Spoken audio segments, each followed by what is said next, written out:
So how does a small, brand new state born in one of the toughest deserts in the world manage to survive? Especially when it's being squeezed between giant crumbling empires and aggressive new powers. Today we are diving into the absolutely incredible story of Bahawalpur, a kingdom forged by a tribe of warrior weavers who built a legacy of resilience against all the odds. So, who were the people who founded this kingdom?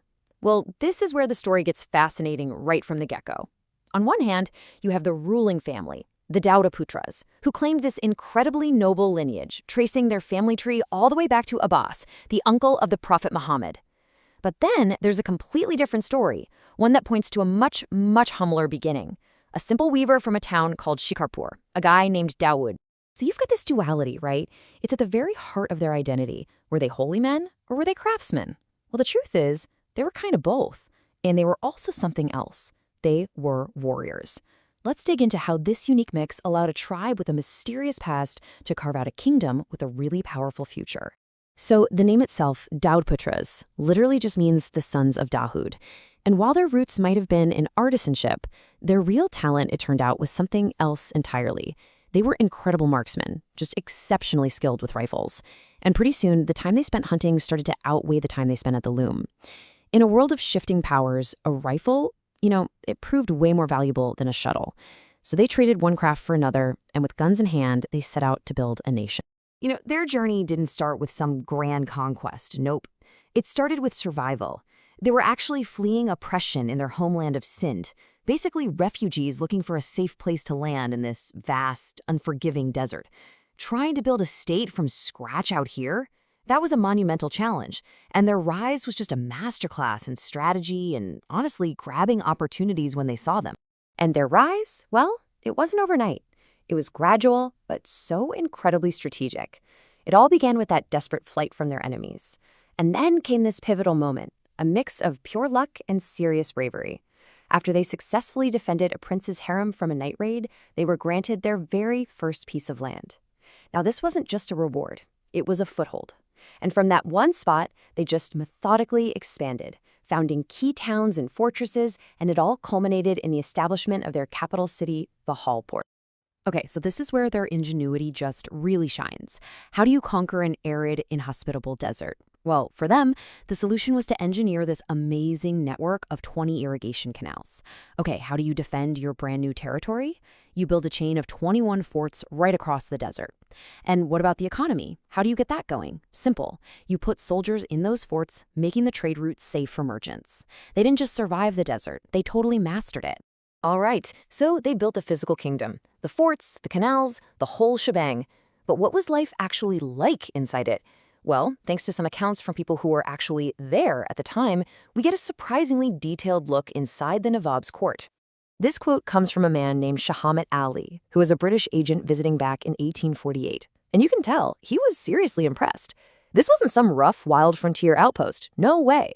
The court of Bahawalpur was a place of real order, respect, and sophisticated ceremony. It was a place that commanded your attention. And you can really see that sense of order just by looking at the architecture of the kingdom. The buildings themselves were designed to project power and stability. This grandeur wasn't just for show. It was a physical symbol of the orderly system of government they had worked so hard to build. The structure of their state was honestly refreshingly simple. At the very top, you had the Nawab, who was an absolute ruler, and the title was passed down through the family. The law of the land was Mohammedan law, which was handled by judges they called qazis. And for defense, they had this two-part military, a core feudal militia made up of all the Daudaputras clans, which was then supported by a smaller professional standing army.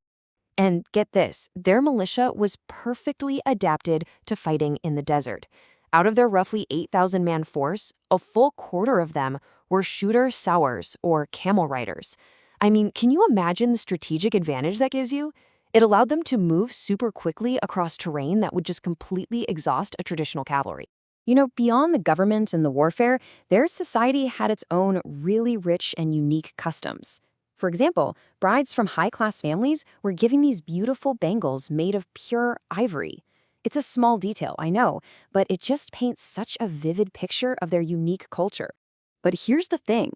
This stable, prosperous little kingdom didn't exist in a bubble. It was surrounded by giants, and its very existence was a constant daily struggle. This is really the core of their story. survival in a world of empires. I mean, talk about being stuck between a rock and a hard place.